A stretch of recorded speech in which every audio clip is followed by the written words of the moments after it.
everyone. Welcome to the 301st episode of the Internet of Things podcast. This is your host, Stacey Higginbotham, and your co-host, Kevin Toffel. And we have an excellent show for you today. We're going to be starting with an update on the Project Connected Home over IP. The Senate is getting interested in health data and privacy, and I've just got to say, it's about time. Google is killing Android things. Laws are killing router fees. And we're going to be talking about the Echo frames because of a review that just came out. We're also going to touch on Peloton acquiring Precor.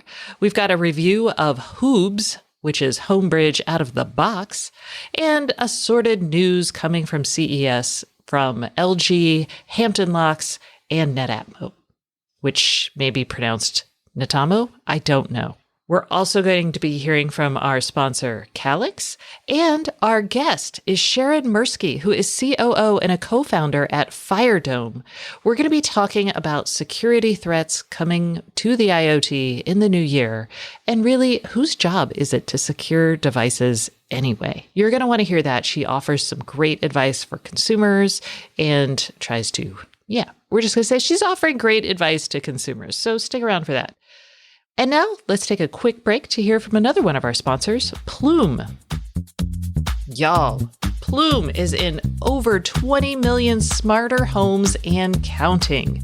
Y'all know Plume because they have created the world's first consumer experience management platform, which enables communication service providers to serve subscribers and an ever-expanding bundle of smart home experiences, while also gaining visibility and actionable insights to successfully grow their business. You might also know Plume because we have talked about them a lot.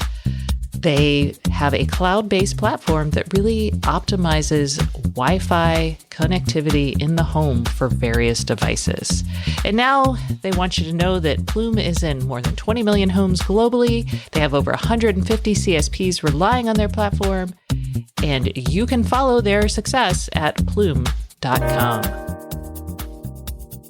Okay, Kevin. Let's start off with good news for the close of the year.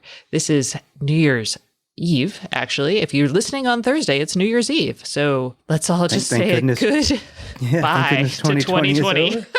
I don't even know what to say. I'm just like, God, good riddance. So hopefully 2021 will be better. And the folks over at the Zigbee Alliance gave me a call last week, and they were like, hey, you know how we've been talking about Project Connected Home over IP? This is I call it the One Ring project for the connected home. It's Apple, Google, Samsung, Amazon all got together, and they were like, we need to make a standard that allows devices to talk to one another in the smart home. It's just too crazy, too confusing, and it's about time. They said this last December. It's definitely time because they had a deadline, don't they, for the end of the year? A draft spec? So they said they would get us a draft spec. Actually, they said they would have a spec out by the end of the year. COVID really messed with that. But it didn't mess with it too much because the draft spec is now in the hands of everyone who is in the working group. And that's like 140 something odd companies. So there are a lot of companies who have access to the draft spec. I don't think they're actually looking at it because it's the holiday week. Mm-hmm. I'll say holiday 2 weeks because I think I talked about this last with them actually going into these 2 weeks of holidays. So before that. So it was actually not last week. It was the week before that I heard from them. So basically, the draft spec is out. The Zigbee Alliance really wants me to tell you that if you'd like to actually see this and have input, now is the time for you to join. I feel like I actually want to know what's in there, and I don't want to have to join a working group and pay to actually do this. But yeah, honestly, I'm disappointed because I hit the GitHub repository where all of the code and documentation is for not just members, but device makers and so on to understand where this is going. No draft spec for me to read. I mean, and I'm not paying either. Yeah, so it's pay to contribute, pay to play. I am trying to find out more details. If anyone wants to ship me a copy of the draft spec, they are under NDA, but I won't tell. And I know there are security elements in there. We're going to be talking about provisioning. Those are the big things at how this is going to work with smart speakers, because that's a big component here is, are you going to have to pick one one digital assistant to work with all of your devices, or can you kind of float between them easily? We're also going to be looking for how the spec handles existing devices as opposed to new ones. So can all of the devices that are in your home right now work under this, or is it going to be, are we going to require new chips and that sort of thing? So can I just say, or make an observation, and you can tell me I'm wrong if I'm wrong. This kind of feels like a huge missed opportunity to not have something more tangible out from them. Well, so here's the big deal. They're going to have something more tangible early next year. So what's happening is all the working group people, they get to send their feedback basically. And then that's going to get codified into the official spec, which should be out. I'm going to bet it's closer to the end of January, early February, but yes. So we're not too far off. We're closer. Well, and that's all well and good. And if that happens, that's great.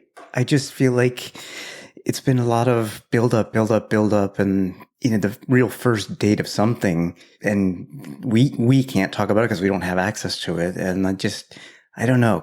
We're probably more optimistic than most people that this will be a success. We're hopeful. A lot of people are like, another standard. And when things like this happen, it's kind of like, yeah, see, nothing's going on. And yeah, I'm with you.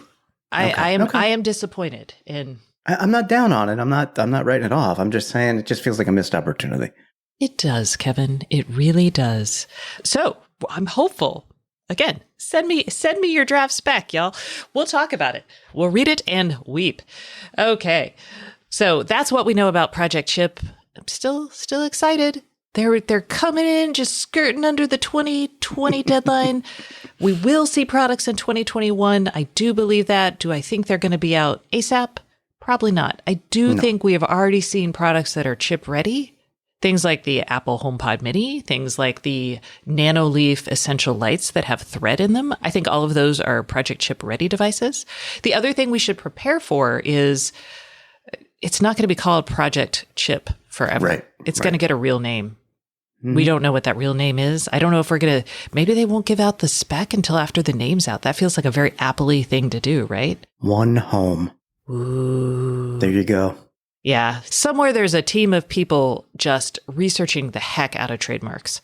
That is true. Okay. So enough about Chip. Let's talk about IoT device privacy, specifically the Senate, or rather Amy Klobuchar, is really wondering, after reading a review of Amazon's tracker, what the Department of Health and Human Services plans to do to ensure privacy of people's health data. So Klobuchar read this Amazon review, said, holy cow, it takes so much personal information, like naked pictures of my body, which it does. You can delete them. It's optional. You can delete the photos from the device. Those photos, Amazon gives you the option of sending them to the cloud, so they don't automatically go there. So that's all really important. But Klobuchar points out in the letter that 79% of health apps do share people's data, and people may not be aware of that. That was a study from the British Medical Journal in 2019. And so she's asking the Department of Health and Human Services 4 questions. Basically, she's saying, hey, are you paying attention to this? What actions do y'all take to safeguard users' private health information? Do you have the authority to actually do any of this? And what else do we need to give the Department of Health and Human Services? Like, what regulatory powers do we need to give so they can strengthen privacy and security protections for this kind of data? And she's asking for all of the information that HHS has to make sure devices like Halo aren't like willy-nilly grabbing your data and sharing it in ways like that might be uncomfortable or even detrimental to someone's health. And I say, thank you. Yes, I agree. I also thought it was funny that in an interview with TechCrunch, she mentioned that she wears her Fitbit. Me and Amy Klobuchar. Yeah, and she pointed out in the letter, that, hey, when Google bought Fitbit, although that's not a final done deal yet, she mentioned, hey, data privacy experts say that the current laws, and they don't really hold Google accountable for basic privacy standards, so what are we doing here? So it's good to see. I wonder if she knows where the data from her Fitbit actually goes. That is actually something that gets shared. And by the way, since you mentioned it, I should say the EU has cleared the acquisition of Fitbit by Google, which means we're pretty close to that $2.1 billion takeover. Ta-da! So, just as an FYI, since it came up. How do you feel about the Halo from a data perspective? Because you reviewed it, you've worn it, you've used some of the features, some you don't care for. But from a privacy standpoint, how do you feel? Yeah, I am wearing it right now. I know. actually feel... Kevin's like, I can see you on this little tracker. I know. And let me tell you, Stacey, that body fat scan. I did acquiesce and do the body fat scan. So there were unflattering pictures of me on my device for about, I'm going to say a minute, and I deleted them. And I deleted the data. It allowed me to delete the scans. And I did all of that because I just don't need to see that. I feel that Amazon is actually paying pretty close attention to it. So I don't worry about the privacy aspects. My issues with Amazon are less about my data privacy because Amazon really just sucks up all the data it can and doesn't historically share it because I call it Amazon's the data roach motel, right? Data comes in, never comes out. So I'm less worried about it getting out into the world and more worried about how Amazon uses it to influence my purchasing decisions. The tone thing that people worry about, Amazon doesn't actually get any of that data. They don't get my conversational data, so it records it and then it deletes it. Right. They do have the tone, like you were angry for 15% of the day, but they don't have it forever. They delete all of it after 24 hours. So if that changes, I might kind of feel differently about it, not about privacy, but just how it could be used. But so yes, that's my thinking here. Yeah. I'm actually with you 100% on the overall approach because, and this is why I've de-Googled one of my phones. I'm not on Facebook anymore. It's behavior modification, my behavior being modified without my direct knowledge in a sense, based on the data that's being collected and shared. So that's also my concern. Yeah. So, but, Fitbit data is shared everywhere. There are lots of unintended consequences for sharing some of this data, like we saw years ago with the Strava, outing people's military bases. So I think we're on a learning curve. I do think we need some sort of privacy regulation about how data can be used, just because I think health data, even innocuous things like steps or heart rate, could be used to discriminate against classes of people who are not as healthy. And I think that's a problem. So yeah, I do think we need something here. And I am hopeful that this is the beginning of something maybe next year related to that. We got a lot of stuff to work on though. Oof. Okay. Yes. Moving right along. Google is killing Android things after 5 years. Basically. Was it even alive? Yeah.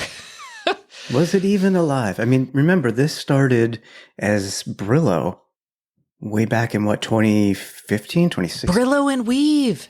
And it was ridiculous because it had like a 1 megabyte memory component. It was supposed to be this operating system for IoT and it was huge. So this was like not something you could stick on dumb battery powered devices. Like you needed a substantial computing power and memory to run this thing. This seemed more like, and I say this from having internal knowledge and experience, this seemed more like a bunch of engineers threw something together and Google's like, yeah, let's push that. And they've stopped pushing it, which is a classic Google move. But in this case, I don't think there were that many people using it. I don't know. I can't. I mean, maybe developers to prototype things, maybe. I mean, because that's what they had. They had some supported boards like a Raspberry Pis and an XP module. In 2019, they said they had 100,000 downloads of the SDK, which actually is not that many in the grand scheme of things. And then we heard nothing. And now essentially that they're shutting down the Android Things developer console on sometime in January. They're going to stop you from making new projects and whatnot. So it's a slow roll down. They'll stop you from making new projects, and then you've got a year to get everything you want off, and then they're like, and it's gone. So, Yeah. Bye-bye, Brillo. And we won't need anything like this if we have a truly interoperable application layer like Project Chip. Oh! Project Chip. Maybe they'll call it Brillo. No, I hope not. Okay. let's talk about, good news on the legislative front, although so late. It is now illegal as of December 20th of this year. Your ISP can no longer charge you for a router if you do not use their router. So for everybody who buys their own modem and or router, I should say. And you should. And you should. And you should. So just in case you're like, what, modem router? The modem is what reads the signals coming in from your cable provider, from your DSL provider, whatever. And then that's that box. And then there is the router, which provides your Wi-Fi. Sometimes they're the same box. Sometimes they're different boxes. Sometimes you have a modem router from your person, but you buy your own routers, but you're still using their modem. So these are all the configurations you might have. Right. Yeah, like I have Verizon Fios, so I have a box, an ONT box, they call it, and that's where the fiber signal comes in, and then I attach my own router over an Ethernet cable to it. And I've had many routers connected to it, not at the same time, but yes. Yes. If you have a cable provider, which many people in the US do, it's the predominant form of broadband access now, your cable provider will provide a list somewhere on their site that says, you can buy these following boxes that work. And usually they're like $130 to $150. And that's going to pay for itself over time, especially because router fees can be like from $5 to $10. Now, other caveat here. Some ISPs now, like Comcast, has a Wi-Fi service. And if you use their Xfinity Wi-Fi service, what's going to happen is you're actually paying for the equipment and the service. So they actually have Plume Pods as part of that. So in that case, this does not apply to you because you're using their equipment. And frankly, that's why they're offering the service, is because they realized they couldn't eke out free money basically from charging people router fees. So the point here is this is only going to apply to you. You can only call and have your ISP dump the fee if you bought your own modem and you're using your own Wi-Fi gear. Let's move along. No, let's not move along. Well, I just have one question, because I'm sure there are many people outside of the U.S. right now going, what's that all about? Because I don't know what outside of this country, how this works. Do people pay for their routers from their ISPs? I don't know. I'm just curious. I don't know. Maybe people will let us know. Yeah, give us a call. We're at 512-623-7424. Haha, sneaking in the IoT podcast hotline early. I guess we've never actually asked for feedback, but y'all could probably call us. Oh, we get it though. Yeah, we do get it. All right. I was reading tech news over the holidays, and I saw The Verge did their review of the Amazon Echo frames, and Kevin hated his. He was not a fan. Hate is a strong word. Hated is a strong word. I felt that it was not a good value, and actually we got it for the early price for $179, I think it was. And the reason that our review was early is because we had that and we were able to do a review. Dieter at The Verge reviewed it because now the frames are available for everyone. So I totally understand why they did the review now, because now anyone can buy it for $250, which I think is even less of a value, but that's just me. However, in general, Dieter pretty much liked it. And I think it's not so much the product. I think it's, you have to be the right person to like this product. You have to want some wearable that will let you stream music, not really great sound quality because the speakers are built into the frames. It's not like earbuds or anything. Battery life I felt was not great, although he said it's improved in the newest version, which is good. And you really, really want the ability to just ask Madam A at any time whatever you want. Again, I question the value because you have to have your phone with you so you can already ask her anything you want. But that's, again, just me. Some people want the convenience, and that's fine. Yeah. What I actually thought was most interesting in the review was his last paragraph where he talked about how he wanted to be able to do a little bit more with the frames, but he couldn't because Apple didn't let him control various aspects of his phone's operating system.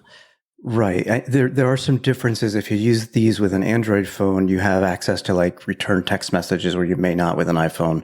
There's a couple little things that are just system level things in iOS that Apple doesn't let you mess with from a third party standpoint.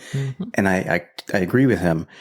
And it makes me wonder, we've been hearing about patents and talk of Apple smart glasses. Knowing Apple, they're typically late to a market, but they go and look at the existing products, which are just some good, some bad. They take the good things, the minimum common denominator that most people want to use, put those feature in their product, and it's magical. So I suspect that's what's going to happen. Yeah. And I mean, after launching the $579 headphones? The really expensive Apple. They're up there. Yeah, Yeah. That sounds right. Yep. Sure. Smart glasses. Why not? All right. Quick story. Peloton, everybody's favorite $2,000 smart exercise bike. I know y'all all have one, has acquired Precor, which is, I think of it as a high-end exercise equipment company, ellipticals, It used to be. treadmills. Yeah. It used to be.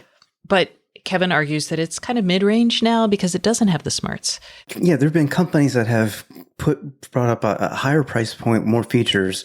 So it's not like Precor, it's just perspective. Now there are companies above them that offer more, and you'll pay more. Right. So Peloton has acquired Precor for $420 million, which I went back and looked at Precor's revenue from 2018, which was the last publicly available time that it was published, and it was at $427 million for the year.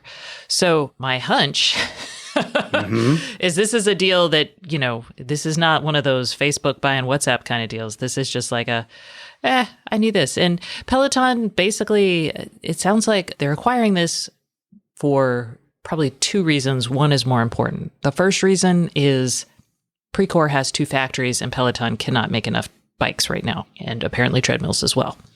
And Precor, when the deal closes at the end of 2021, that gives Precor two manufacturing plants in the US where it can build its stuff. The second item is Precor sells to lots of gyms and lots of hotels. Yep. And so this gives them, Peloton, a way into those fitness facilities, hopefully when people start using them again. I'm going to give you a third reason. Give me a third reason. The third reason would be for future product development, because Precor, aside making from treadmills and stationary bikes, makes a lot of strength training equipment, ellipticals, climbers, other products that Peloton does not make.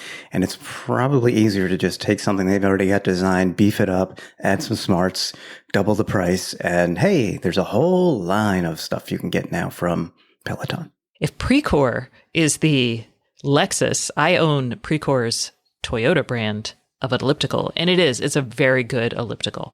But I've owned it for 16 years. Still going strong. Woo! No wonder their revenue's so kind of middle of the road. Mm-hmm. You buy it. Mm-hmm. We make such good products, nobody ever has to buy another one. Yep. Exactly. So, okay, let's talk about Hoobs, because you are my man testing all these DIY smart home automation kits. Tell us about it.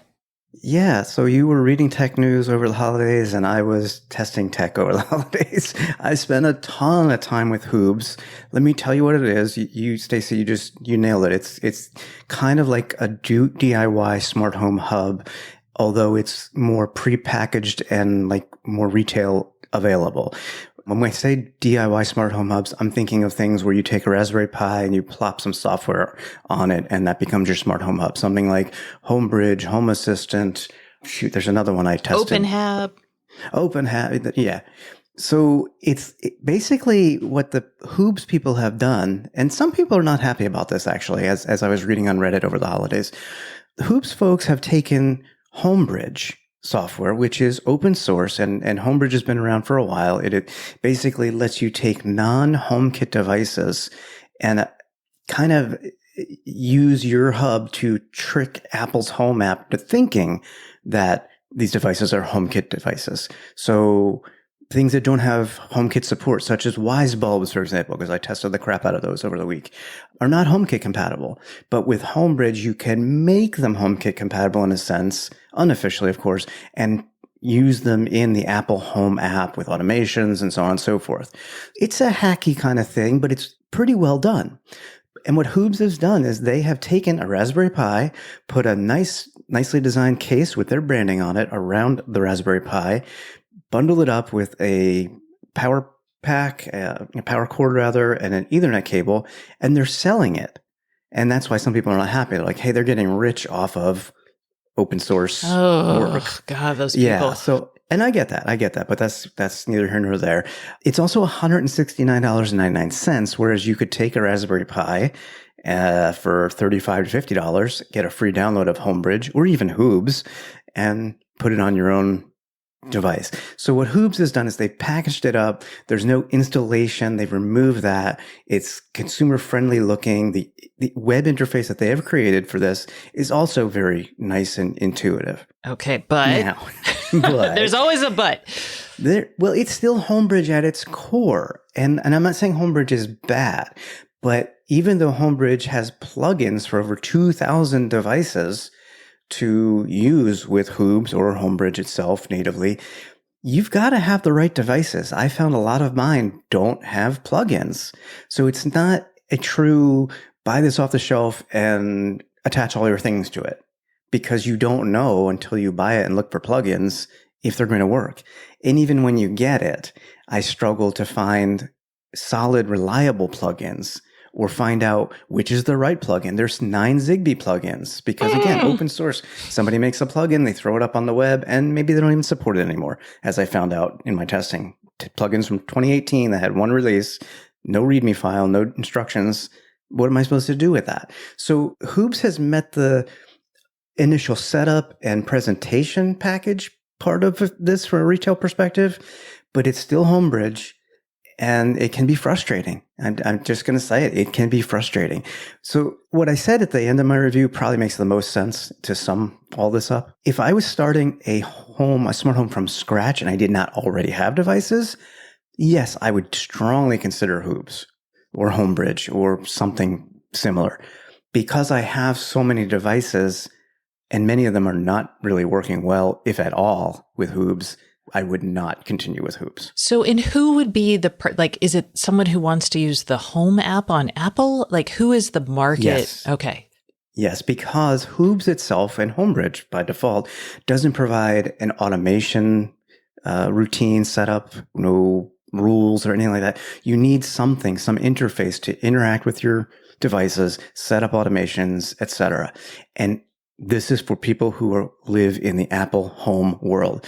And you may be happy with what you have in your HomeKit house right now, but maybe you're like, I wish I could spend $25 and get 4 really nice Wise bulbs. Unfortunately, they don't work with Apple HomeKit. This person would be like, hey, if I add Hoobs or a Pi with Homebridge, I could add them. That's who this is for. I think that's the primary person right there. Got it. Okay. Well, speaking of home and HomeKit limitations, I have a product for you. One of the reasons why people used Hoobs, one of the common denominators is people wanted to bring their Ring doorbell into their Homebridge or HomeKit ecosystem. Everybody who's on their Apple iPhone and using the Home app, they love it. They really do. But for a long time, there wasn't a doorbell, so they had to bring that in. But now there are 2. We talked about one, the Logitech one from 2 or 3 weeks ago. Now there is a second. I'm going with Netatmo. It's not Netatmo. I know it's not because I've talked to them and they've told me the right way and I can't remember. Anyway, they have a new doorbell. Netatmo. I don't know. Feel free to call us on the hotline and tell us that. They have a new video doorbell out. And it is nice. It is subscription free for lots of services. So this is the Netatmo Smart Video Doorbell. Just like other video doorbells, you can talk to people through it. You can see them. Features. What do we care about? It's got a 1080p camera, 140-degree wide-angle lens. It is expensive. It is going to be $300, which is a lot. But it is not sending your stuff to the cloud. Netatmo is a European company, and just like their cameras, you can actually record everything to a micro SD card, and you can send that to any place else you want. So you can pop that card in there. You can send it to your Dropbox account. You can FTP it. You can do whatever you want. And yeah, that's really what's different about it. That's good for the Apple HomeKit people. And I should just mention, I actually tried some Nest plugins with the Hoobs, and they unfortunately do not support the video doorbell. So I was kind of disappointed by that. But I get it. I mean, it is what it is. But the thing is, I know a lot of people that are like, they use Siri because they have to, in a sense. Mm-hmm. And yet, there's some really good options from Google and Amazon for digital assistants and speakers. There's a plugin for Hoobs that works very well for Google Home. So even though I was controlling my Wise Lights with Siri, I could also ask Google to do the same thing through Hoobs. So that is a benefit. I probably should have mentioned that. It's in my review, but it just came up because of the NetAtmo thing. No, that's good. Other bits of news. We're coming up on CES, not next week, but the week after. I'm packing. Yeah. Virtual CES. It's going to be a gas. I already have an Oculus headset for some of my virtual demos. I've got various different platforms I've had to download so I can attend virtual Here, events. hold the product. Turn it around in your hands. Yeah, it's going to be weird, y'all. We'll tell you more next week. So going into this, we've got LG announcing lots of new products. I'm going to mention them just because I'm obsessed with smart kitchen appliances. LG has done two things so far that they've talked about. One is they've launched a new version of their Instant View fridge. The Instant View is LG's technology. You knock on the door and it goes clear so you can see what's inside. And it's pretty neat. I mean, would I spend a lot of money on this? No, but it is kind of fun. So they're adding their own voice control. So you can actually just tell it to open the fridge door. I'm not sure why. Whoa. I haven't thought of the use case. It may be there. I'm like, why do I want to? My dog is going to love that if he can make the door open. I guess it's maybe if your hands are full with groceries. I don't know. The point is. Yeah, I could. Yeah. And you can also ask Madam A, I can't remember if it works with Google yet, various things like, how cold is the fridge? How long do I have till my filters? And they're also tied into the Dash replenishment service if you'd like. So that's the fridge. The other thing LG has done is they've got a new range that has an air sous vide, which I'm like, what? But you vacuum seal a bag and you can stick it in their new oven and it will air sous vide your food. Interesting. I don't know. I'd like to test that. I would too, but I don't want to replace my stove. Actually, I kind of do. But anyway, so that's just interesting in the world of smart appliances that we will not be seeing at CES this year. And in other things, this is a product company, Hampton Locks, which I think 2 years ago came out with the first Wi-Fi lock. They used a solar power. They worked really hard to bring the power consumption of the Wi-Fi lock down. They actually are coming out this year with a no smarts lock, a no Wi-Fi, no Bluetooth lock. It is just fingerprint controlled and keypad controlled and key controlled. And honestly, maybe all you need. It's kind of all you need. So may be all you need. And I say this, I have two connected locks, and I've had connected locks since 2012. So in a variety of them. But, honestly, the only benefit I have to having a connected lock in my house that I found in how many, 8 years, 7 years of having them is I have opened them remotely twice. Mm-hmm. The other thing I did is back in my old house, when you opened the garage lock, the outside lights that went up the stairs from the garage to the front door, they turned on. So that was pretty cool because you wanted to be able to see when you open that door. Right. The only other thing that is interesting now is I have 4 doors that lead to the outside of my house. So having a routine that locks my doors at night is actually kind of nice because there are so many to wander around checking. Yeah, that's the biggest benefit to my having a connected lock as well, is that I've got a routine to automatically lock it if it's been unlocked for 5 minutes. But yeah, that would be terrible for me. I'd go out to do something in the garden or to get the mail and I'd be coming back and be like, son of a biscuit. But that's okay. Okay. So that Hampton Locks has they're coming out with a non-smart smart lock, as it were. All right. So that's it for this week's news segment of the show. But let us go to the Internet of Things podcast hotline, where you can call us and ask us questions, and we may answer it on the show. You just need to call us at 512-623-7424.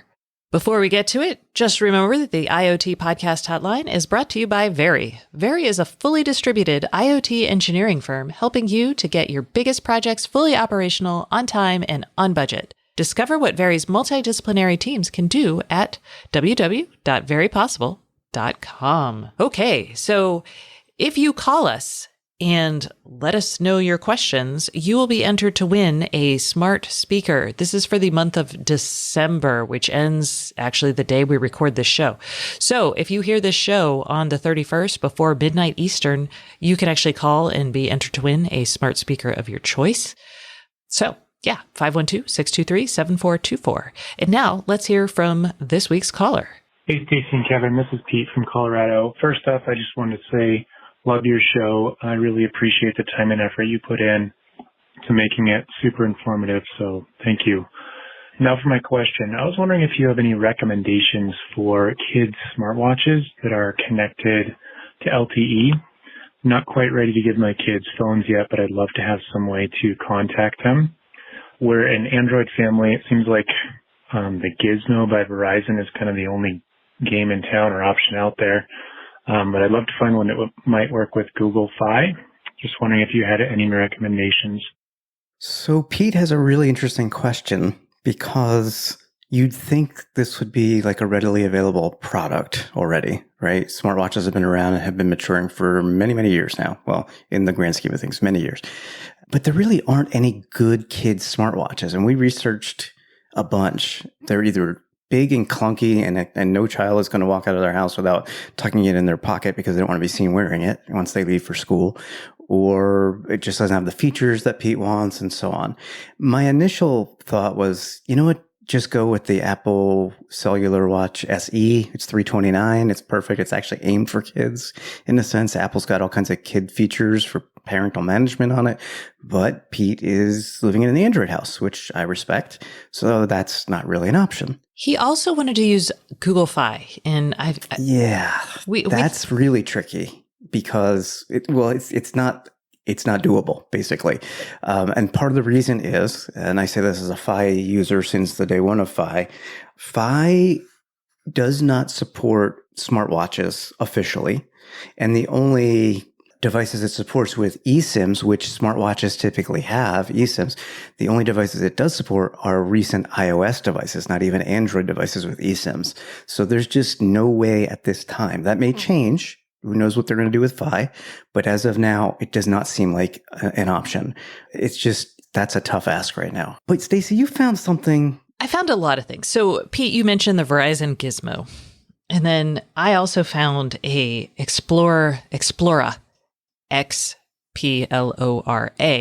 like as in Dora the Explorer smartwatch. The Gizmo's $99, but it comes with the Verizon service fee. And then the Explorer is $150, and you can actually put your own SIM in there. They recommend a T-Mobile SIM. Which would work with Fi, I should say, because Fi uses T-Mo. Yeah, so you could try that. But I wouldn't. But there's no guarantee. And you'd be paying more for Fi than the actual service fee tied to some of these other service plans for smartwatches, which are usually about $10 a month. And that watch is very similar to many others in this market. The hardware inside is from like 2015. Yeah, it's the Snapdragon old. chip is like a 210. I just would not do it. Yeah, Google with Android Wear, Qualcomm, and there hasn't been just much of a market there for them. And so they haven't really invested in like high quality features. So with this Explorer watch, a lot of like a big complaint was like location tracking was way off. Battery life was sucky. Anyway. Yeah. So we got a little creative. If you want a smart watch, the Gizmo or one of these Explorers, if you don't force the Fi, but that might be an option for you. But we found something we think is way better. It would be the Relay Go, which is actually the service is from Republic Wireless. But hear me out on that because I know you want Fi. If you add Fi, it's going to be like $10 for a data-only Fi SIM or $20 for talk and text and then shared data. This device comes with service for $10 a month. So it's not going to cost as much as if you found a Fi solution. And if you want to know a deep and dirty secret, Republic Wireless is actually a division of Bandwidth.com, and Bandwidth actually provides the underlying bandwidth for Google Fi. So in a way, there you go. Underneath, the bits are Fi. It's Fi-like, you could say. But now this is unique of a device. It's not a phone per se in form factor. It's not a watch either. It's almost looks like a little portable thin speaker. And It's basically, it's a cellular connected device, 4G. It has GPS. You can do geofencing. Your child can call you on it. You need to have the Relay app on your phone, or you can communicate with the kids over a browser. Just going to the Relay site. It has Wi-Fi built in, so they don't have to use up data, although I don't think that really matters because there's no screen on this device. It's water resistant. Essentially, it's like a little portable Walkie-talkie. phone walkie-talkie kind of thing. Yeah, your kid basically has a button on the front to press and then has buttons on the side to cycle through contacts. Nobody can call your kid if they're not a pre-approved contact and have the app on their phone. No apps. No, you don't have to worry about that. I really like this. And it's not crazy expensive. For $50, you get the device, and $10 a month, you get the service, and you can actually pay for it for a year and get 2 months free, essentially. So, yeah, $100 for the year. I don't know. I mean, for the price of the actual watch with no service fee, you could actually walk away with a year's worth of connectivity, which is probably, if we're being honest, as long as you're going to get away with this, is my hunch. I don't know how old your kid is, but it feels like this is opening a door that's going to just race them right down the hill. 2 years ago, Sasha Segan at PC Mag reviewed this. He really liked it. The only cons, he said, were at this time, there's no geofencing and no 911 emergency calling type support. But that was 2018, and those features are there now. So the only cons that he had are just gone. It should meet your requirements based on what you told us, other than the PHY requirement. But we think you're going to save money by not going with a PHY solution at this point, which is even hard to find to begin with. You are going to have to spend, like, I think it's $10 or $15. It's on sale now for a little, they have a carabiner and a little holder for this thing. It also comes with a arm strap. It's not a wrist strap. It's an arm strap for the device. So the carabiner loop thing, probably you could stick it on the inside of their backpack, or you could clip it on their belt. So it's maybe not the form factor so if that form factor is really important, this is not the device for you. But we're really excited by this thing. So check it out, Pete. They can put it in their pocket. I mean, it's that easy. All right. That concludes this portion of the show. Remember, if you would like to be entered to win a smart speaker, give us a call at 512-623-7424. And now, please stay tuned for our guest, Sharon Mirsky, who is the COO and co-founder of Firedome. We're going to be talking about IoT device security, whether or not you should have multiple networks in your home, and of course, our good friend password hygiene. Stay tuned. Hey everyone, we are taking a quick break from the Internet of Things podcast for a message from our sponsor. This week's sponsor is Calyx, and I have Pam Ferguson here from the company. Hello, Pam. Can you start by telling us just a little bit about Calyx? Absolutely, and thanks for having me back on the show, Stacy. Calyx is a company that many of your listeners might not have heard of, but it's likely that they use our products every day. We supply nearly 1,800 ISPs around the world with the equipment and software that make the internet work. I'm talking about access network equipment, wireless routers, and the software that controls them. So we're focused on many of the things that you and Kevin talk about in your shows, and Calyx is here to ensure it comes to you from your service provider. If your listeners want to find out more, they can visit blastwifi.com. The last time we spoke, we talked about the rapid adoption of IoT devices in American households. 12 devices on average per household. How are things evolving to connect those devices, and why is Wi-Fi 6 important in relation to the IoT, which is, after all, the main focus of this podcast? Wi-Fi technology is indeed evolving. Wi-Fi 6 is more prevalent now. In our case at Calyx, we released our first generation Wi-Fi 6 system a little more than 2 years ago. We were ahead of the big retail brands there, and the good news is now there's finally a great mix of consumer devices that are powered by Wi-Fi 6, from Samsung, Apple smartphones or PCs, laptops, even smart TVs. So it really makes sense in the home network. Why is Wi-Fi 6 so important? As I see it, there are really three main benefits of Wi-Fi 6 when it comes to your IoT devices. The first, Wi-Fi 6 provides better coverage. Nearly 40% better coverage, in fact. So your house will have fewer dead spots. So crucial for IoT devices, as they're going to be installed where you need them, not necessarily right beside that router. With Wi-Fi 6, the vast majority of homes are going to be covered with a single router. No need for extenders or mesh systems. The second benefit of Wi-Fi 6 is really that it supports more concurrently connected devices. As we just talked about, this is becoming more and more important as people continue to buy more IoT devices. The third and final benefit relates to the improved power efficiency of Wi-Fi 6. When our batteries get low in laptops, smartphones, we can just plug them in and charge them up. That's not always the case for IoT devices, though. Many are powered exclusively by a battery. Wi-Fi 6 allows all of these connected devices to communicate less frequently with that router. And Wi-Fi 6 routers are smarter and know what kind of devices they're actually connecting.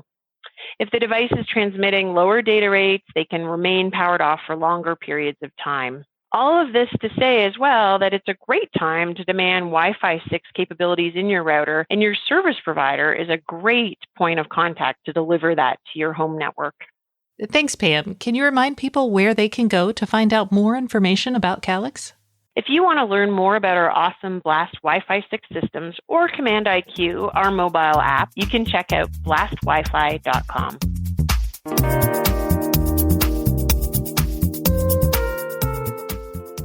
Hey everyone, welcome back to the Internet of Things podcast. This is your host, Stacey Higginbotham, and today's guest is Sharon Mirsky, who is co-founder and COO at FireDome.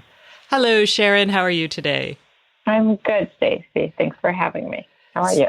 I am great. So I figured we'd start the new year off right, wrong, I don't know, with a pinch of terror in the sense that we're going to be talking about where IoT security is heading, what we need to be looking out for in the coming year, and maybe what we can do about it. And Sharon has graciously decided to embark upon this fun topic with us. So thank you for that. Sharon, real fast, let's tell everybody what FireDome does.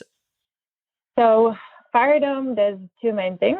We work with the IoT manufacturers and we help them both protect their devices against cyber threats and also communicating that value to their consumers and users. Got it. So this is mostly securing consumer-oriented devices? Not necessarily. We work with device manufacturers across the board, so home IoT, IoT, and enterprise IoT. Okay, so to kick this off, we should probably first address this idea of who's responsible for securing connected devices, because I feel like as a consumer, I am constantly being told like, well, this is kind of your fault because you have really terrible password hygiene. And honestly, I kind of believe them for that. I've internalized that. But I also feel like there's a lot of security standards out there, and they're shoving a lot of security awareness on consumers, and I'm not sure they're ready for it. And then there's also this idea that maybe your network provider, so the ISP, should be somewhat responsible for security and offering us tools to track like the behavior of devices on our networks. And it feels like, I don't know, it's still up in the air, like how we should think about IoT security and who's responsible for it. What do you think? So it's an excellent question to begin with, and I think there first of all, a lot of different viewpoints on the matter. So the goal here is for our networks, our devices, our homes, our businesses to be secure. And the question is, how do we do it and who pays for it and who benefits from it, right? Yes, there is a problem with password hygiene.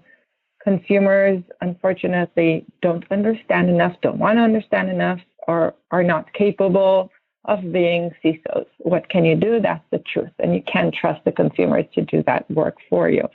So then the question is it the manufacturers or is it the network providers? And in my opinion, and this is what we do at FireDome as well, it's the manufacturer's both responsibility and it's in their benefit to do it. Because if there is a wide-scale attack or even a specific attack on certain devices, the manufacturer will lose a lot of brand equity and more than that. And it's an opportunity. It's an opportunity to differentiate yourself and be the leader in your space because people are willing to pay more and care about security.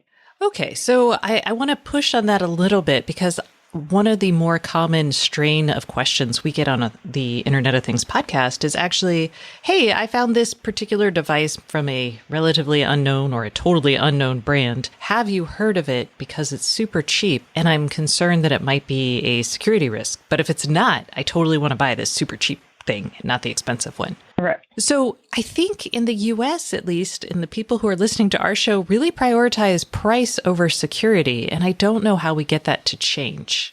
Okay, so interesting information I have for you. What do you think are the top 3 decision-making criteria for buying IoT worldwide and US specifically?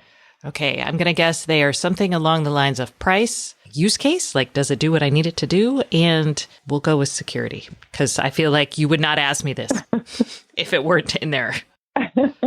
So you're absolutely right. And the question is, so already we established this is the top 3, but even more interesting, security is rated number 1 worldwide and number 2, second to price in North America. So definitely people care about this.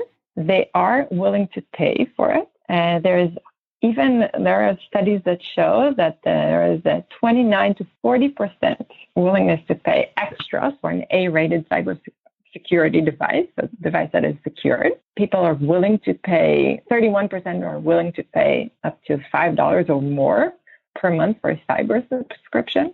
So the willingness to pay is definitely there. The concern is also there. 80% of consumers have some level of concern about privacy and security.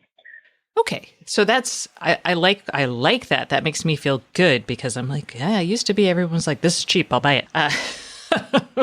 And also there is this part of the population that no matter what, they do not want to put those devices at their homes because they don't trust these devices not to spy on them or possess a risk on them. So that's a big chunk of the population. That 35% of the people that are not buying because security and privacy. But it's a lot of people that care about security.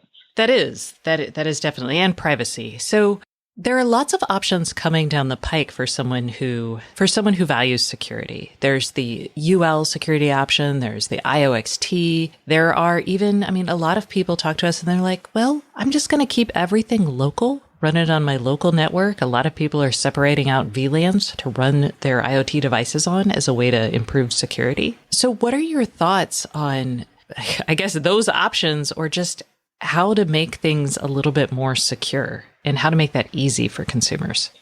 Yeah, so at this point in time, we're still early in the days of IoT. I know it doesn't feel like it, but it is. And at this point, there are a lot of good initiatives. And you named UL, for example. There's also Carnegie Mellon with their nutritious value kind of label for security. I think at this point, there are a few options. In a few years down the line, we'll have a winner or a couple of winners that will have more adoption to it. I recommend manufacturers to choose one of them and go with them because research shows that people, even without understanding that label, even just by having that label, will prefer your device, would be willing to pay extra for that device just because of an A-rated label or some kind of label that says, hey, this is secure. So I definitely think that manufacturers should get these certifications, should get these labeling to help them differentiate and also be more secure. The UL that you mentioned, for example, we are partners with UL. We went through their certification for our software, and it's a very rigorous process. So for better or worse, you get it's a lot of work, but it actually helps you make your device more secure. And let's talk about what consumers and what businesses need to think about when they think about security. Because I feel like, well, I know there are lots of avenues for a device to be insecure. For example, like when we talk about hacks, we talk about everything from, oh, hey, this device has a physical reset button on a camera that I can just hit, right? Like it's not physically hardened, all the way to I'm running insecure software that allows people into the network. And those are very complex. Like it's a wide spectrum for people to worry about. So what do you think, right, and this may differ based on who is doing the buying, but from a consumer perspective, what should they focus on when they're actually looking for things like the actual secure elements? And then let's do it from a SMB or a business perspective when they're buying devices, what they should look for. Yeah, so it's an excellent problem, and it relates to what we just discussed. It's really hard to understand currently because, as you said, like one device could say we are secure because we are encrypting the video. But is that really secure? Because my team can take that device and install malware on the device, and that's it, game over, right? So how do you know what to focus on? Is it the two-factor authentication? Is it the encryption? And that's an excellent question. And it's not, I don't think consumers will be, like the average Joe will be able to know the difference. And that's why I'm a strong believer in these badge systems, in these ranking systems. And having a third-party badge or ranking already gives you some kind of validation, which is better, I think, than trying to understand yourself because, again, it's endless. And even when we talk with the manufacturers themselves, they don't understand all the ins and outs because they're not cyber experts. So my advice is to focus on the well-known brands and look for that third-party certification or label. Okay. And specifically, what labels should we look for? Yeah, so UL is very comprehensive, so that's definitely a good one. The Carnegie Mellon is not as just a proposal at this point. I will be very happy to see that in action, but it's just a proposal, as I said. So UL definitely, there is also Cyber Assured, which is not as comprehensive as UL, but it's also a step in the right direction. So yeah, my first choice would be UL for sure. Okay. And that's good to know. I mean, I don't think it's wrong to ask for a shortcut when it comes to security because there's so many elements. All right. So let's talk about this past year and the year ahead, because I have been waiting for things like ransomware attacks on my devices. And that actually hasn't really happened. I'm not asking for that to happen. Nobody do anything. But I really thought that, hackers would go after like Nest, or maybe not Nest because it's a pretty big... It's part of Google. I'm hoping they have some defenses in place, but go after maybe a popular brand and, install ransomware on all of the cameras, like Wyze cameras, for example. And then I wouldn't be able to see my feed or turn up the heat unless I paid some sort of ransomware or unless they paid some sort of ransomware. That hasn't happened, and I'm very glad. But what has happened is a lot of these TCP/IP attacks, like Amnesia 33 in December. There was Ripple 20 over the summer. What are the common denominators? How can we stop these from happening? So I don't think we can stop these from happening. They will continue to happen since the first antivirus in the 80s, I think. The hackers are just getting more sophisticated. So we can't really stop the hackers from working, doing their job. But what we can do is we can install better protection mechanisms. And there's a lot of talk in the IT industry about security by design, which is great. I'm all for it, which means doing everything best practices. But something that we need to do is adding proactive dynamic cybersecurity solution, like the antiviruses or the EDRs that we have already for enterprises. So we need that also for the IoT devices, for the manufacturers to install on their devices an active software that runs on the device and sees what's going on at every point in time and then knows how to deal with these vulnerabilities because there will always be vulnerabilities. And if you talked about Amnesia 33, these are a set of 33 vulnerabilities and they impact the open source TCP/IP stack. And they impact over 150 vendors. And this is how modern software code writing works. We use open source. We use all these public libraries. And again, this will continue to happen. So what we need is something to defend ourselves from these vulnerabilities. So you're saying we need to be more defensive, and it sounds like we should be more defensive on an ongoing real-time basis. Exactly. That makes me think, okay, the cybersecurity label will help somewhat, but it sounds like we also need some sort of service. And I wonder, is this a service that my device manufacturers subscribe to and they just kind of outsource their security to a vendor? Or is this a service that I, as a consumer, subscribe to and it makes total sense that I would want to outsource my security to someone who knows how to do it? So there are two options. The first one with the manufacturer, that's what FireDome does. We work with the manufacturers, provide them this 360 service, and then you buy a secure device. And then the other option is to buy a secure device that just protects your network or get that service from your ISP, for example. So all options are out there. The question is, again, are you talking as a manufacturer or are you talking as a home user? Or the other angle is now that everyone is working from home and you have a mix of the enterprise network and everyone working from their homes, then this becomes not only your problem or the manufacturer's problem, but also your IT department's problem, which makes it even more interesting. That does. Okay, well, we have to move on from last year's threats to the coming year's threats. So I am very curious, what do you see happening in the IoT security market for the next year, both from the types of threats we might see towards the evolution of how we may deal with them? So I think between 2018 and 19, there was double in the amount of IoT device hacks. So I think that trend is going to continue. And is that a function of there being just more IoT devices out? We talk all the time about the increasing surface area for attacks. Yes, I think it's a combination of there are just more IoT devices, and by nature, most of them are not secured. So that poses a risk to networks. Okay, so that was 2018 to 2019. So where are we heading from 2020 to 2021? So I think this trend will continue. If we're talking about increase in IoT infections, went up by 100%. I see that happening again. Over the last week, we saw just, it was a crazy week. There was amnesia. There were attacks on antivirus companies and cybersecurity companies. There are a lot of good stuff, and I think this is just a signal for next year. On the solution side, I think we'll see first movers and followers, meaning there will be some manufacturers that will take a stand and go with UL and go with more advanced security mechanisms to protect their devices and their users. And then down the line, maybe in 2022, we'll see many more followers because they will have to do it. Otherwise, they are in more risk and also are behind and lose market share.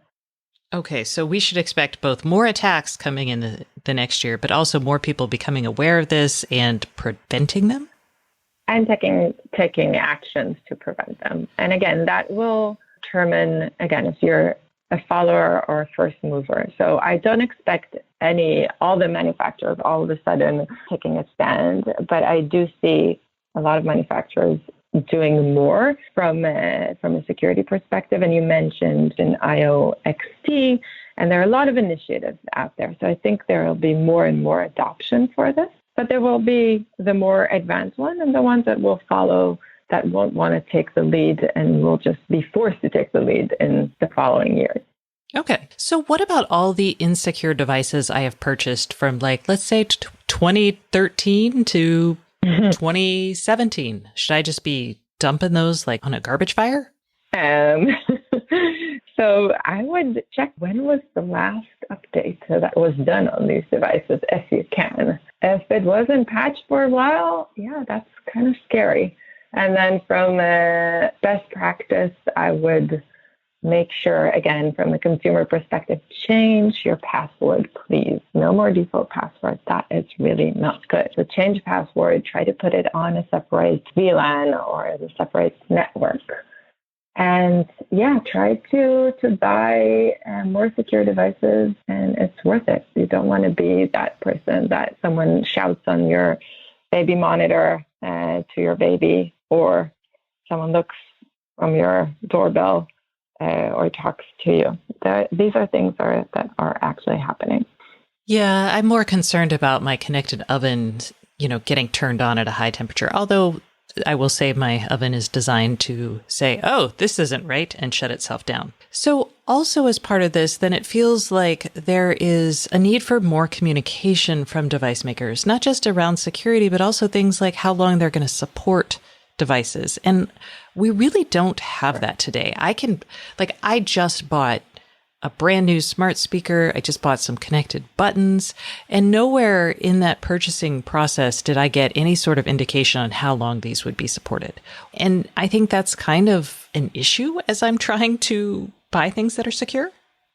Definitely. And one of the problems, again, as we touched on security by design, there is how much do you do from it, right? And part of it is that whatever you did, and you did it Penta 6 months ago, it doesn't mean that's great and you're secure. For example, this Amnesia 33 just happened. So what about all these devices that are now vulnerable to it? So there needs to be a patching system.